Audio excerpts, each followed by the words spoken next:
മറ്റൊന്ന്, ഈ ശബരിമലയിലെ യുവതീ പ്രവേശനവുമായി ബന്ധപ്പെട്ടുണ്ടായ വിവാദം സുവർണ അവസരമാണെന്നത് പറഞ്ഞത് ആവർത്തിക്കുകയാണ് PS ശ്രീധരൻപിള്ള.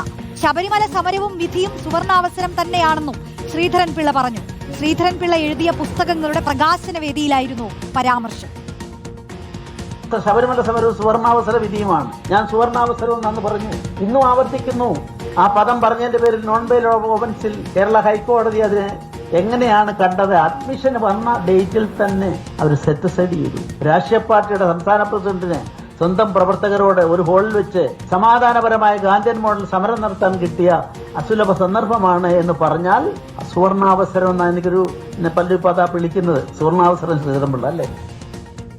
അതേസമയം സ്വർണ്ണക്കൊള്ളയിൽ മുൻ ദേവസ്വം മന്ത്രി കടകംപള്ളി സുരേന്ദ്രനിൽ നിന്ന് ശ്രദ്ധ തിരിക്കാനായിരുന്നു തന്ത്രിയുടെ അറസ്റ്റ് എന്ന് BJP സംസ്ഥാന അധ്യക്ഷൻ രാജീവ് ചന്ദ്രശേഖർ. VN വാസവനെയും സംരക്ഷിക്കാൻ ശ്രമം നടക്കുന്നുണ്ട്. മുഖ്യമന്ത്രിയാണ് ഇരുവരെയും രക്ഷിക്കാൻ ശ്രമിക്കുന്നതെന്നും രാജീവ് ചന്ദ്രശേഖർ പറഞ്ഞു. ദേവസ്വം ബോർഡ് ചെയർമാനും അവരെല്ലാം അറസ്റ്റ് ചെയ്ത് ചോദിച്ച് അറസ്റ്റ് ചെയ്യുന്ന സമയത്ത് അടുത്ത സ്റ്റെപ്പ് കടകംപള്ളി സുരേന്ദ്രന്റെ ചോദ്യവും കഴക്കൂട്ടം MLA മന്ത്രി മുൻ ദേവസ്വം മന്ത്രിയായ കടകംപള്ളി സുരേന്ദ്രന്റെ അറസ്റ്റ് ജനങ്ങളുടെ ശ്രദ്ധ തിരിക്കാൻ ആണ് തന്ത്രിനെ അറസ്റ്റ് ചെയ്തത്. അപ്പോൾ ഞാൻ ഇന്ന് പറയാൻ ആഗ്രഹിക്കുന്നത്, ബഹുമാനപ്പെട്ട മുഖ്യമന്ത്രി മുൻ ദേവസ്വം മന്ത്രിനെയും ഇപ്പോഴത്തെ ദേവസ്വം മന്ത്രിനെ സംരക്ഷിക്കാൻ ശ്രമിച്ചു, ഇന്നും ശ്രമിക്കുന്നുണ്ട്, ഇനിയും ശ്രമിക്കുന്നുണ്ട് എന്ന് കൃത്യമായി ഇന്ന് നമ്മൾക്ക് എല്ലാവർക്കും മനസ്സിലാവാൻ കഴിയുന്നുണ്ട്. സജീഷ് നൽകും വിശദാംശങ്ങൾ. സജീഷ്, ഈ ശബരിമല വിവാദങ്ങളെ ഒരു സുവർണാവസരമായാണ് BJP കാണുന്നതെന്ന് ശ്രീധരൻപിള്ളയുടെ ആവർത്തിച്ചുള്ള പറച്ചിലിലൂടെ കൂടുതൽ ബോധ്യപ്പെടുകയാണ് സമൂഹത്തിന്. മറ്റൊന്ന്, തന്ത്രിയുടെ അറസ്റ്റുമായി ബന്ധപ്പെട്ട കാര്യങ്ങൾ, അതിനെ ഒരു രാഷ്ട്രീയ ആരോപണമായി തന്നെ BJP ഉയർത്തിക്കാട്ടുന്നു അല്ലേ? റോഷ്നി, തീർച്ചയായിട്ടും തന്ത്രിയുടെ അറസ്റ്റുമായി ബന്ധപ്പെട്ട് ഏറ്റവും ഒടുവിൽ കോടതിയിൽ നിന്ന് തന്ത്രിക്ക് ജാമ്യം ലഭിച്ചതിന് ശേഷമുള്ള BJP നേതാക്കളുടെ പ്രതികരണം ശ്രദ്ധിക്കുമ്പോൾ ഇതൊരു വലിയൊരു രാഷ്ട്രീയ ആയുധമായി BJP മുന്നോട്ട് കൊണ്ടുപോകുമെന്ന് ഉറപ്പാണ്. ഈ തെരഞ്ഞെടുപ്പിൽ അവർ ഉന്നയിക്കാൻ പോകുന്ന ഏറ്റവും പ്രധാനപ്പെട്ട കാര്യവും തന്ത്രിയുടെ അറസ്റ്റായിരിക്കും. സർക്കാർ ഗൂഢാലോചന നടത്തി തന്ത്രിയെ അറസ്റ്റ് ചെയ്തു. ഒരു തരത്തിലുള്ള തെളിവും അദ്ദേഹത്തിനെതിരെ ഇല്ലായിരുന്നു. ശബരിമല യുവതീ പ്രവേശനത്തെ ആദ്യം മുതൽ തന്നെ അതിശക്തമായി എതിർത്ത ആളാണ് തന്ത്രി. അതിലുള്ള വൈരാഗ്യമാണ് CPM-ഉം സർക്കാരും ഇപ്പോൾ ചെയ്തു തീർക്കുന്നതെന്നാണ് പ്രധാനമായും BJPയുടെ ആരോപണം.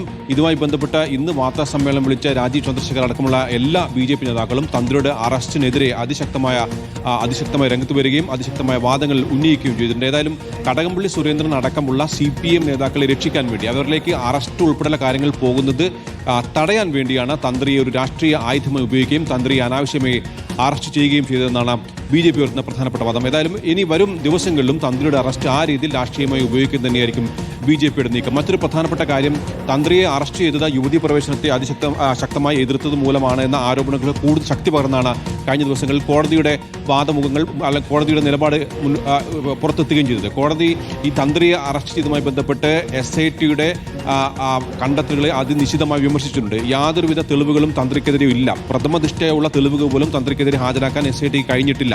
മറ്റൊന്ന്, ഈ പോറ്റിയും തന്ത്രിയും തമ്മിലുള്ള ബന്ധം ഈ തരത്തിലുള്ള സാമ്പത്തിക ഇടപാടുകൾ മൂലമാണെന്ന് വരുത്തി തീർക്കാൻ SIT കഴിഞ്ഞിട്ടില്ല. താന്ത്രിക കാര്യങ്ങളിൽ മാത്രമാണ് തന്ത്രിക്ക് ചുമതല. അറ്റകുറ്റപ്പണികൾ ഉൾപ്പെടെയുള്ള കാര്യങ്ങളെല്ലാം തന്നെ ദേവസ്വം ബോർഡിനാണ് ചുമതല. അങ്ങനെയുള്ള കാര്യങ്ങളെല്ലാം മറച്ചു വെച്ചുകൊണ്ട് എന്തിന് SIT തന്ത്രിയെ അറസ്റ്റ് ചെയ്തു എന്ന ചോദ്യമാണ് കോടതി ചോദിച്ചത്. ആ ചോദ്യം ഇപ്പോൾ BJP ഉന്നയിക്കുന്നതിലൂടെ രാഷ്ട്രീയമായിട്ട് ഇത് ആയുധമാക്കാൻ തന്നെയാണ് BJP ലക്ഷ്യമിടുന്നത്. മറ്റൊന്ന്, PS ശ്രീധരൻപിള്ള പറഞ്ഞ കാര്യമാണ്, അന്ന് ഇതൊരു അവസരമായി, രാഷ്ട്രീയ അവസരമായി ഉപയോഗിക്കാൻ താൻ പറഞ്ഞത് കൃത്യമാണ്. അഹിംസാ മാർഗത്തിലൂടെയുള്ള ഒരു ആയുധമാക്കി ഉപയോഗിക്കാനാണ്. ഒരു രാഷ്ട്രീയ നേതാവ് എന്ന രീതിയിൽ തന്റെ രാഷ്ട്രീയ പാർട്ടികൾക്ക് ആ രീതിയിൽ നിർദ്ദേശം കൊടുക്കാൻ തനിക്ക് അവകാശമുണ്ട് എന്നും ശ്രീധരൻപിള്ള പറഞ്ഞിട്ടുണ്ട്. ശ്രീധരൻപിള്ള മറ്റൊരു വഴിയിൽ കൂടി ഇതും തന്ത്രിയുടെ അറസ്റ്റും രാഷ്ട്രീയ ആയുധമാക്കാൻ ശ്രമിക്കുകയാണ്. സജീഷാണ് വിശദാംശങ്ങൾ നൽകിയത്. ഈ വിഷയത്തിൽ BJPയുടെ നിലപാടും രാഷ്ട്രീയ ആരോപണങ്ങളുമായി ബന്ധപ്പെട്ട വിശദാംശങ്ങളാണ് നമ്മൾ കേട്ടത്.